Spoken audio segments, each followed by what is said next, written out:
Hello dear students. तो last class में हमने शुरू किया था compounds of D block elements.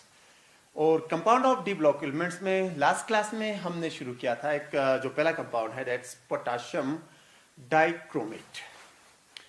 Potassium dichromate का स्ट्रक्चर हमने डिस्कस किया था। उसके अलावा इसके यूजेस भी कुछ हद तक हमने डिस्कस किए थे। इसको कैसे प्रिपेयर करते हैं ये भी हमने डिस्कस किया था। उसके अलावा कुछ प्रॉपर्टीज पोटेशियम पर डाइक्रोमेट की हमने लास्ट क्लास में डिस्कस किया था। तो और एक काफी इंपॉर्टेंट प्रॉपर्टी है जिसके बेसिस पे अमूमन एग्जाम्स में क्वेश्चन पूछा जाता है, तो वो प्रॉपर्टी आज हम डिस्कस करने जा रहे हैं। That's oxidising character of potassium पर पोटेशियम डाइक्रोमेट। ऑक्सीडाइजिंग कैरेक्टर,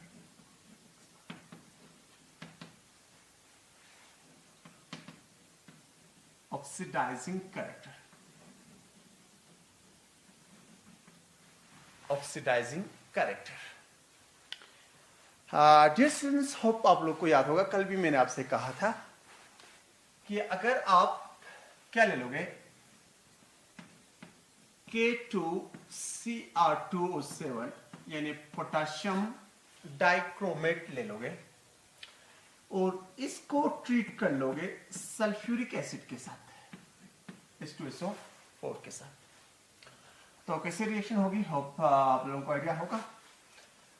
यहां से जो पोटेशियम है वो यहां से आने वाले सल्फेट आयन के साथ कंबाइन होकर पोटेशियम सल्फेट बनाएगा K2SO4।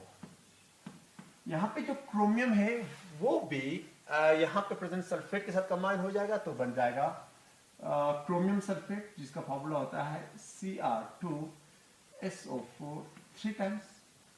और उसके अलावा आपको बन जाएगा यहां पे ये जो हाइड्रोजन है वो ऑक्सीजन के साथ कंबाइन होकर बनाएगा वाटर। और क्या बनेगा उसको पता करने के लिए आप इस इक्वेशन को आपको बैलेंस करना पड़ेगा। तो यहाँ पे अच्छी तरह ऑब्जर्व करो, यहाँ पे पोटेशियम 2 टाइम्स है, यहाँ पे भी पोटेशियम 2 टाइम्स है, ठीक है। मगर यहाँ पे क्रोमियम 2 टाइम्स है और यहाँ पे भी क्रोमियम कितनी बार है 2 टाइम्स है। क्लियर है। अब अगर हम बात कर लें पोटेशियम और क्रोमियम तो बराबर है, उसके बाद सल्फर की बात कर लेते हैं। तो सल्फर यहाँ पे अगर आप देखोगे तो यही क्रोमियम सल्फेट का फॉर्मूला, यहाँ पे क्रोमियम यहाँ पे 3 है और यहाँ पे 1 हो गया 4, तो इसके लिए इसको आपको क्या करना पड़ेगा 4 टाइम्स करना पड़ेगा। अब हाइड्रोजन को बराबर कर लेते हैं, तो हाइड्रोजन यहाँ पे हो गए 8, 4 2 8 और यहाँ पे 2, तो इसको क्या करना पड़ेगा 4 टाइम्स करना पड़ेगा। क्लियर है। अब इनमें ऑक्सीजन देखोगे तो यहाँ पे ऑक्सीजन है 7, क्लियर है ना, यहाँ पे 7, यहाँ पे 4 4 16, 4 4 16 यानी 23 टाइम्स ऑक्सीजन रिएक्टेंट साइड में है। और प्रोडक्ट साइड में ऑक्सीजन देखोगे तो यहाँ पे 4 है ना, यहाँ पे 4 3 12 और यहाँ पे 4 है ना, तो ये हो गया 20 है ना। तो उसका मतलब है कि रिएक्टेंट साइड में 23 ऑक्सीजन एटम्स हैं और प्रोडक्ट साइड में सिर्फ 20। तो उसका मतलब ये हुआ कि यहाँ पे 3 टाइम्स नेसेंट ऑक्सीजन प्रोड्यूस हो रहा है। 3 टाइम्स क्या प्रोड्यूस हो रहा है, नेसेंट ऑक्सीजन। तो कहने का मतलब इतना है कि जब भी आप सल्फ्यूरिक एसिड के साथ ट्रीट कर लोगे पोटेशियम डाइक्रोमेट को, उस टाइम पे आपको हमेशा क्या प्रोड्यूस हो रहा है, नेसेंट ऑक्सीजन। तो इसलिए हम कहते हैं कि ये जो पोटेशियम डाइक्रोमेट है वो in the presence of sulphuric acid, क्योंकि वो नेसेंट ऑक्सीजन प्रोड्यूस कर रहा है, तो इसलिए इसका ऑक्सीडाइजिंग कैरेक्टर है, यानी बहुत सारे कंपाउंड्स की क्या करा सकता है, ऑक्सीडेशन करा सकता है। तो ऑक्सीडाइजिंग कैरेक्टर की कुछ एग्जांपल्स को डिस्कस करने से पहले यहाँ पे हम इसका इक्विवेलेंट मास कैसे कैलकुलेट कर लेंगे इस रिएक्शंस के दौरान, वो पहले डिस्कस कर लेते हैं। होप डियर स्टूडेंट्स, आप लोगों को पता होगा कि फर्स्ट करो इस रिएक्शन के दौरान आपको इक्विवेलेंट वेट या इक्विवेलेंट मास कैलकुलेट करना होगा किसका, ऑफ K2Cr2O7 का। तो इक्विवेलेंट मास हमेशा बराबर होता है, ये जो रिएक्शन है वो रिडॉक्स रिएक्शन है, तो उसके दौरान किसके बराबर होगा, ये सिंपली बराबर हो जाएगा, किसके बराबर हो जाएगा, इस सब्सटेंस का मॉलिक्यूलर वेट कितना है डिवाइड बाय ये इस रिएक्शन के दौरान ये जो सब्सटेंस है, या अगर फर्स्ट करो ये ऑक्सीडाइज हो रहा है तो कितने इलेक्ट्रॉन लूज कर रहा है या कितने इलेक्ट्रॉन गेन कर रहा है, यानी नंबर ऑफ इलेक्ट्रॉन लूज और गेन, वो डिपेंड करेगा कि इसकी ऑक्सीडेशन हो रही है या रिडक्शन हो रही है। तो अब इसका अगर आप मॉलिक्यूलर मास कैलकुलेट कर लोगे तो वो आपको आ जाएगा नियरली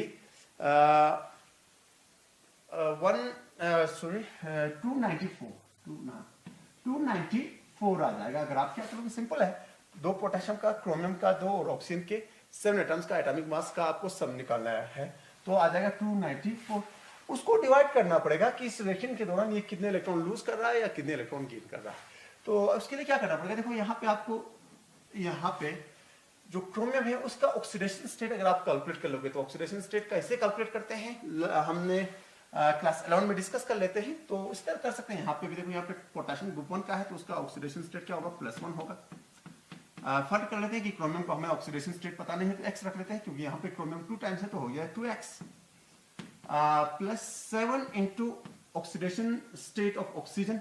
तो सबको पता है कि ऑक्सीजन मेन ऑक्सीडेशन स्टेट जो हमने कंपाउंड में दिखाता है वो -2 है। उसके अलावा एक्सेप्शन भी है, तो यहाँ पे आपको एक्सेप्शन जो है वो इन्वॉल्व नहीं हो रही है, तो ये नॉर्मल ऑक्सीजन है तो इसलिए इसका ऑक्सीडेशन स्टेट जो होगा वो -2 होगा, इजिकल टू 0। सबको पता है ना। तो 2 1 जा 2 + 2x + 7 2 जा 14 प्लस माइनस क्या हो जाएगा, माइनस हो जाएगा, इक्वल टू 0। तो 2x इजिकल टू हो जाएगा, यहाँ पे प्लस है 16 है ना। तो x 16 क्लियर है ना। यहाँ पे क्या किया,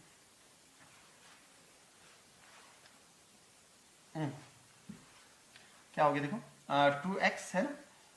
तो इसको अगर सॉल्व करोगे तो ये हो जाएगा -12 इजिकल टू 0। तो हो जाएगा x 2x इजिकल टू क्या हो जाएगा, -12 उस साइड जाएगा तो 12 हो जाएगा, तो x इजिकल हो जाएगा 12 डिवाइड बाई 2 दैट्स 6। तो कहने का मतलब ये है कि यहाँ पे जो क्रोमियम एटम्स हैं उनका ऑक्सीडेशन स्टेट +6 है, +6। ऑन द अदर हैंड यहाँ पे जो क्रोमियम है उसका जो ऑक्सीडेशन स्टेट है अगर आप ये कैलकुलेट कर लोगे तो आपको आ जाएगा +3 समझ रहे हो ना। यहाँ पे रखना कि शायद हमने कल इसका यहाँ पे ऑक्सीडेशन स्टेट +7 कहा था, +7 नहीं है बल्कि क्या है, +6 आ रहा है, क्लियर है।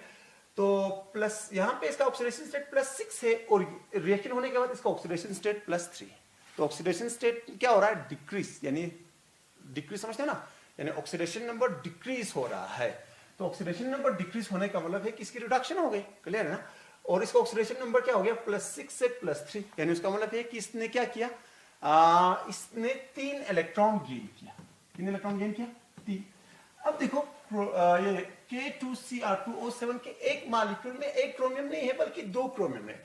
एक क्रोमियम 3 इलेक्ट्रॉन लूज कर रहा है, 3 इलेक्ट्रॉन गेन कर रहा है, तो 2 क्रोमियम कितने इलेक्ट्रॉन गेन कर लेंगे, सिंपल सी बात है 6 इलेक्ट्रॉन गेन कर लेंगे। तो इसलिए इसको आपको डिवाइड करना पड़ेगा किससे, 6 से, यानी 294 को डिवाइड करना पड़ेगा 6 से, तो वो आ जाएगा नियरली आपको 49 आ जाएगा। तो इसलिए हम कहेंगे कि K2Cr2O7 का इस रिएक्शन के दौरान इसका जो इक्विवेलेंट वेट है एसिडिक मीडियम में वो कितना आ रहा है, 49 आ रहा है। तो एंट्रेंस में बार बार क्वेश्चंस पूछे जाते हैं, तो इसलिए ये चीजें याद रखनी है आपको। तो अब हम आते हैं कुछ एग्जाम्पल्स डिस्कस कर लेते हैं,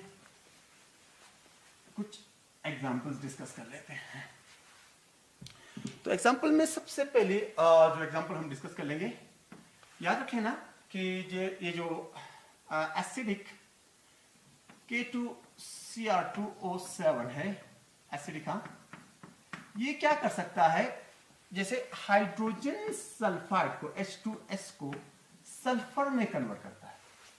H2S जब S में कन्वर्ट होता है, ये ऑक्सीडेशन है। होप आप लोगों को क्लासिकल कंसेप्ट से भी समझ आ रहा है, क्योंकि यहाँ पे क्या रिमूव हो रहा है, हाइड्रोजन रिमूव हो रहा है। तो हाइड्रोजन रिमूव होने को क्या कहते हैं हम, क्या कहते हैं, ऑक्सीडेशन कहते हैं। और इलेक्ट्रॉनिक कंसेप्ट और ऑक्सीडेशन नंबर मेथड से भी समझ सकते हो कि ये रिडक्शन है। जैसे यहाँ पर अगर आप बात करोगे तो यहाँ पे इसका ऑक्सीडेशन जो स्टेट होगा वो -2 होगा और सल्फर का ऑक्सीडेशन स्टेट 0 होगा यहाँ पे। तो ऑक्सीडेशन नंबर माइनस क्या हो गया, -2 से क्या हो गया, 0 हो गया है। तो -2 से 0 यानी ऑक्सीडेशन नंबर इंक्रीज हो गया है। तो ऑक्सीडेशन नंबर इंक्रीज होने को हम क्या कहते हैं, ऑक्सीडेशन कहते हैं। ऑक्सीडेशन नंबर अगर डिक्रीज होता तो उसको रिडक्शन कहते हैं, है ना।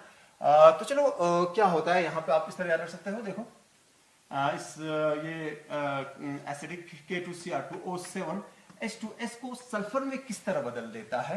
आप इस तरह सकते हो, अभी मैंने आपसे कहा था K2Cr2O7 को जब आप रिएक्ट कर लोगे सल्फ्यूरिक एसिड के साथ तो बैलेंस केमिकल इक्वेशन अभी हमने मेंशन किया है यानी, है ना, तो आपको बन जाता था K2SO4 plus Cr2SO4 3 times plus 4 times H2O plus 3 times nascent oxygen, है ना।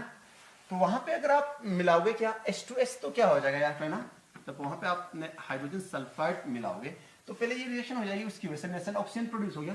वो नेसेंट ऑक्सीजन क्या कर लेगा, वहां पे प्रेजेंट हाइड्रोजन सल्फाइड के साथ रिएक्ट कर लेगा और बनाएगा क्या, सिंपल है रखना, ये जो ऑक्सीजन है इस हाइड्रोजन के साथ कंबाइन होकर वाटर बनाएगा और सल्फर फ्री हो जाएगा। सल्फर क्या हो जाएगा, फ्री हो जाएगा।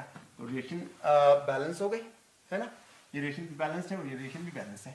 मगर याद रखना कि यहाँ पे ये जो रिएक्शन है, सेकंड जो रिएक्शन मैंने लिखी है, ये इस रिएक्शन की वजह से हो गया और इस रिएक्शन में किसकी वजह से, नेसेंट ऑक्सीजन की वजह से ये रिएक्शन हुई है। तो देखो यहाँ पे नेसेंट ऑक्सीजन प्रोड्यूस कितने हो रहे हैं, 3 टाइम्स हो रहे हैं, है ना, मगर इस रिएक्शन में नेसेंट ऑक्सीजन कितने कंज्यूम हो रहे हैं, सिर्फ 1 टाइम, है ना। तो इसका मतलब ये हुआ कि जब इस तरह की एक रिएक्शन हो जाएगी तो इस तरह के कितने रिएक्शंस होंगे, 3 रिएक्शंस होंगे। तो इसलिए ओवरऑल रिएक्शन लिखने से पहले इस इक्वेशन को 3 से आपको क्या करना पड़ेगा, मल्टीप्लाई करना पड़ेगा। तो ओवरऑल रिएक्शन क्या लिखोगे, और आप रिएक्शन आप ये लिख सकते हो कि आपने 3 times hydrogen sulphide plus K2Cr2O7 plus 4 times sulphuric acid को जब आपने रिएक्ट किया तो आपको क्या बना, आपको बन गया सल्फर 3 टाइम्स, सल्फर है 3 टाइम्स सल्फर प्लस आपको बन गया K2SO4 प्लस आपको बन गया Cr2SO4 3 times plus water, water यहाँ पे 4 टाइम्स है, ठीक है ना, और यहाँ पे 3 टाइम्स है, तो हो गया 7 टाइम्स वाटर, 7 टाइम्स वाटर। बाकी नेसेंट ऑक्सीजन यहाँ पे 3 टाइम्स प्रोड्यूस हो रहे हैं और यहाँ पे 3 टाइम्स क्या हो रहे हैं, कंज्यूम हो रहे हैं। तो इस रिएक्शन से आपको क्लियर हो रहा है कि एसिडिक K2Cr2O7 H2S को कन्वर्ट कर रहा है किसमें, सल्फर में। तो ये एक एग्जांपल आप बता सकते हो। उसके अलावा भी बहुत सारे और भी एग्जांपल्स हैं, जैसे कुछ हम यहाँ पे डिस्कस कर लेते हैं।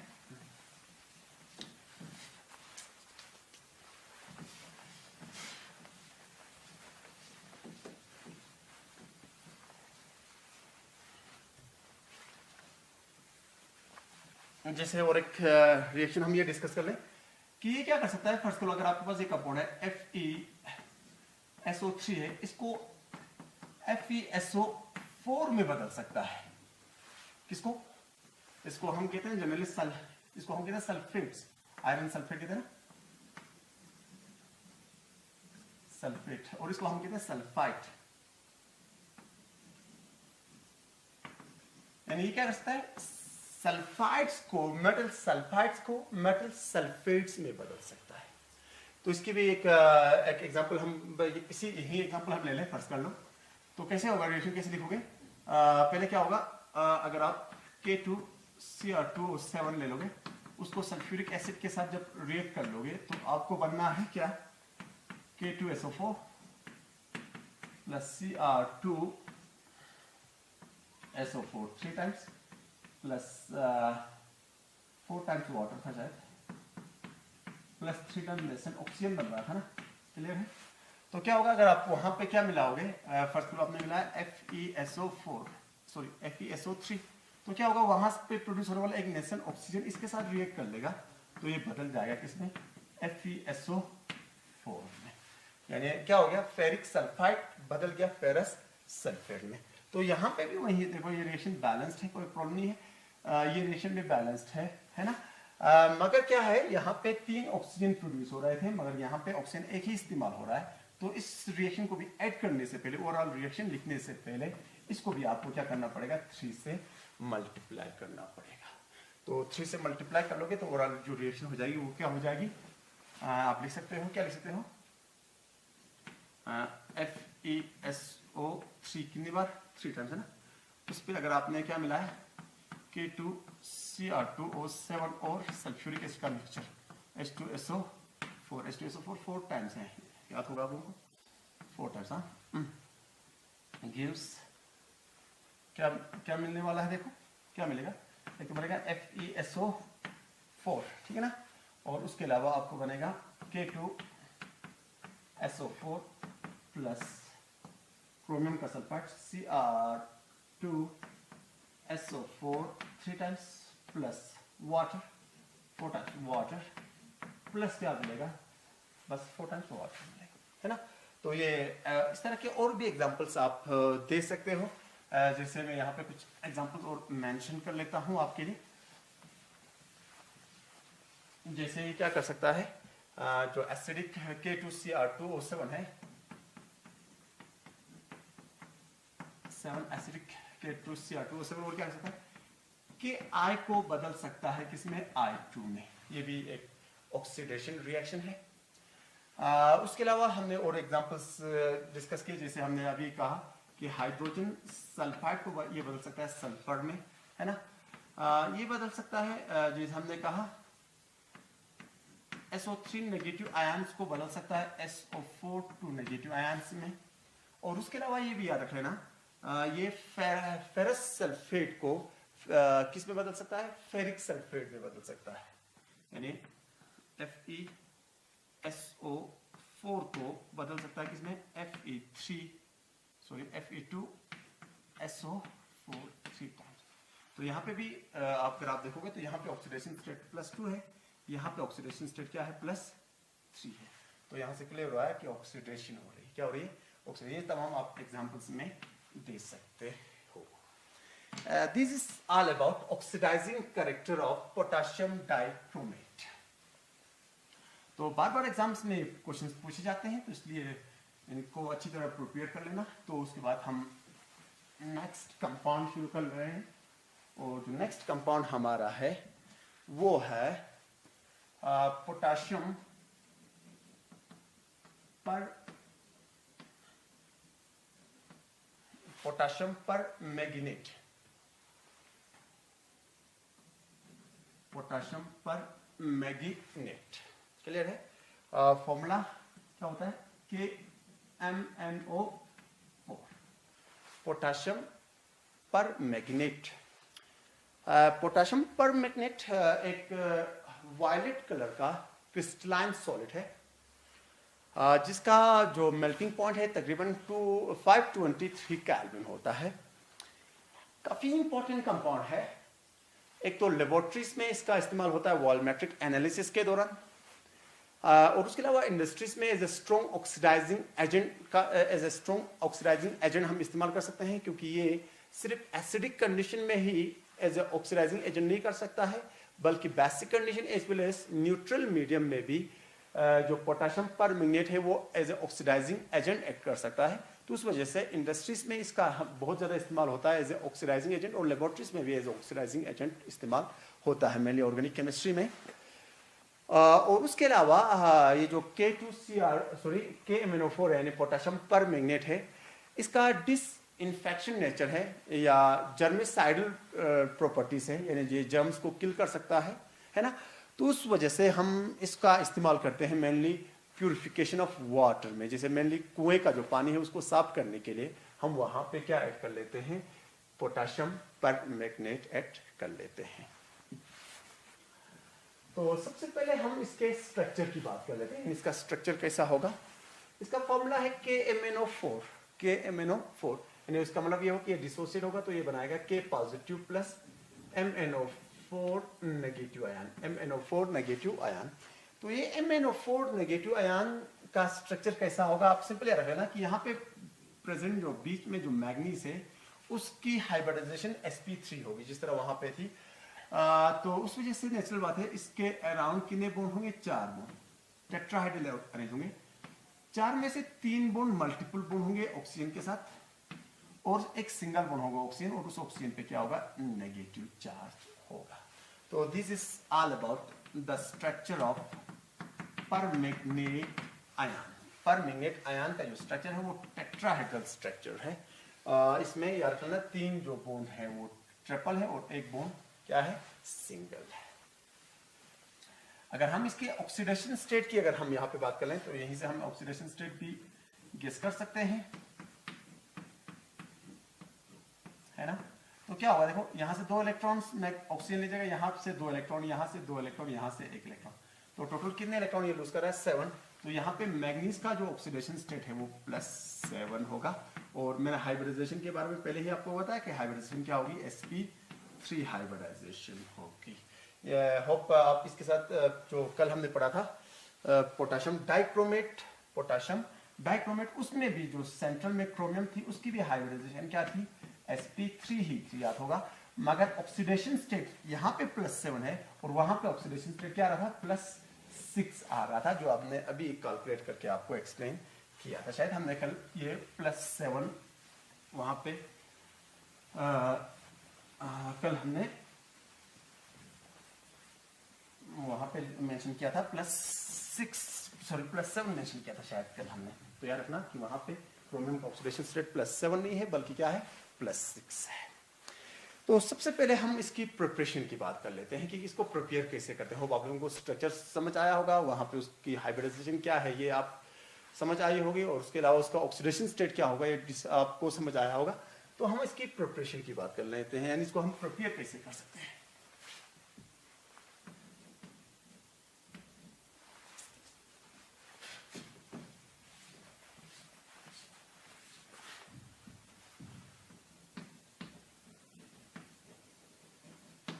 Preparation of KMnO4, यानी KMnO4 को हम प्रिपेयर कैसे कर लेंगे। डियर स्टूडेंट्स याद रखना, KMnO4 यानी पोटेशियम पर मैग्नेट की प्रिपरेशन हम शुरू करते हैं और से, जिसको हम कहते हैं पायरोलोसाइट, है ना। और जनरली पायरोलोसाइट को पोटेशियम पर मैग्नेट में बदलने के लिए हम सिर्फ 2 स्टेप्स हमें फॉलो करने होते हैं। उसमें से पहले स्टेप में हम क्या कर लेते हैं, जो पायरोलोसाइट और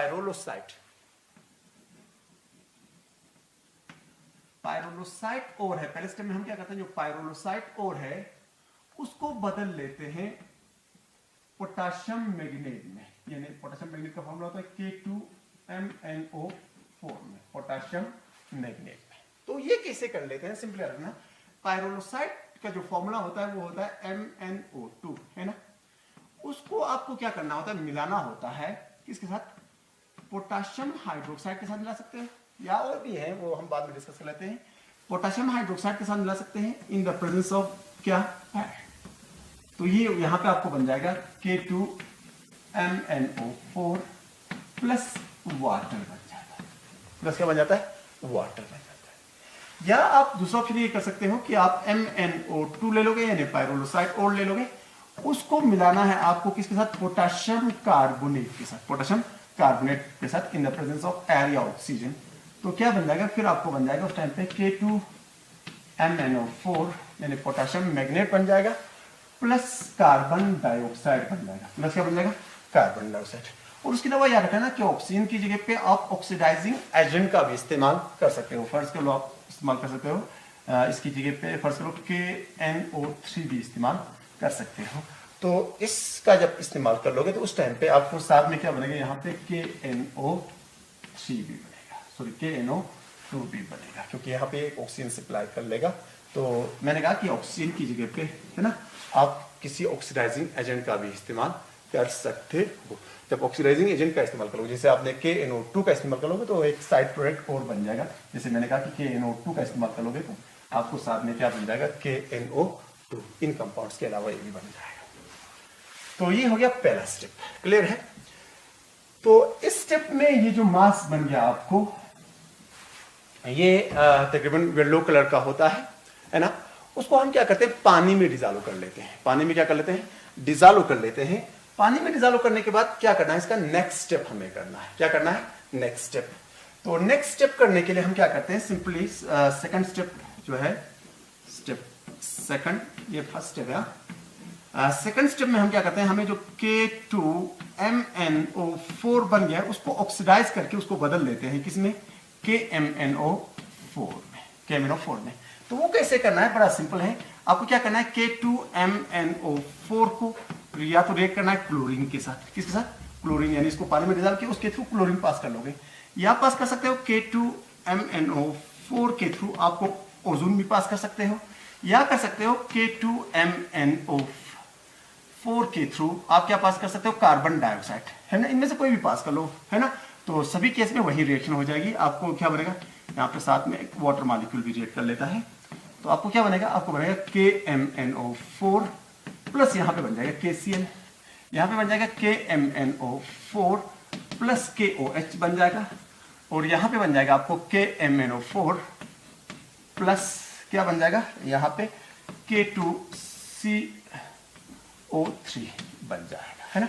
तो इस यानी सेकंड स्टेप का इस्तेमाल करके क्या किया हमने, K2MnO4 यानी पोटाशियम मैग्नेट को पोटाशियम पर मैग्नेट में कन्वर्ट कर लेना है। और इसके अलावा इस ऑक्सीडेशन रिएक्शन को हम इलेक्ट्रिक करंट का इस्तेमाल करके भी कर सकते हैं। तो आज यहाँ तक हम रखते हैं, इंशाल्लाह नेक्स्ट क्लास में इसकी प्रॉपर्टीज डिस्कस कर लेंगे।